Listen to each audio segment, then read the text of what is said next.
This is a Sony Xperia Z2 smartphone, successor to the popular Z1. It's got a 4K video camera as well as a triluminous display.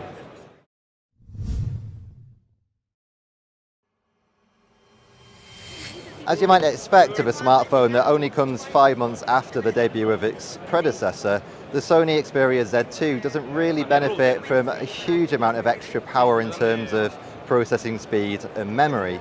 What you do get, however, is 4K video footage capability and a much more colourful display.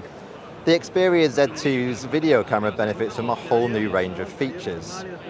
You can now record with Timeshift video. That allows you to record at a really high frame rate so that when you replay back the video, you're able to make it look like it's in slow motion. This is something we've seen before in the likes of the iPhone 5S and even some Sony handsets, but it's new to Sony's range of smartphones.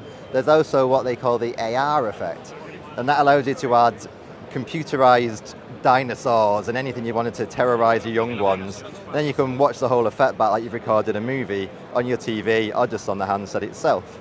Finally, we have what Sony are really showing as part of the real benefit of the Z2, and that's the way that this phone can record in 4K. Now, that's not so much use to you if you're just using the phone, the videos on the phone itself. However, if you're an early adopter of 4K TV, this is a great way of being able to watch videos using the full resolution that 4K offers. Unfortunately, the news for the regular still camera isn't quite as good. It still features the same camera technology as in the previous Z1, but there's really been no improvement here, which means you still get the same 20.7 megapixels, which when we tested the Z1, we weren't always that impressed with.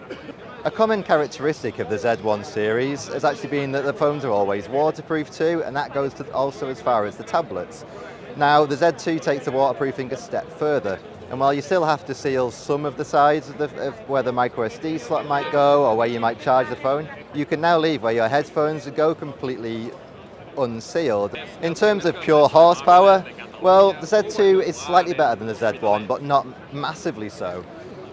It has a 2.3 gigahertz quad-core Snapdragon processor, where before there was a 2.2 gigahertz processor. It has 3 gigabytes of RAM, where before there were 2 gigabytes of RAM, which will all benefit the speed and how apps open and what you can run on the phone. But really, I'm not sure you'll see a massive difference. I think the Xperia Z2 is a really exciting phone. It certainly has amazing display technology. I like the fact that I can record in 4K video. I don't actually own a 4K TV now, but maybe one day. The only trouble is for me, the rumored price, without really going into specifics yet, because Sony haven't confirmed it, they did say it was going to be a high premium price. And right now at that price bracket, we're talking £500, maybe £600. There's a lot of competition out there.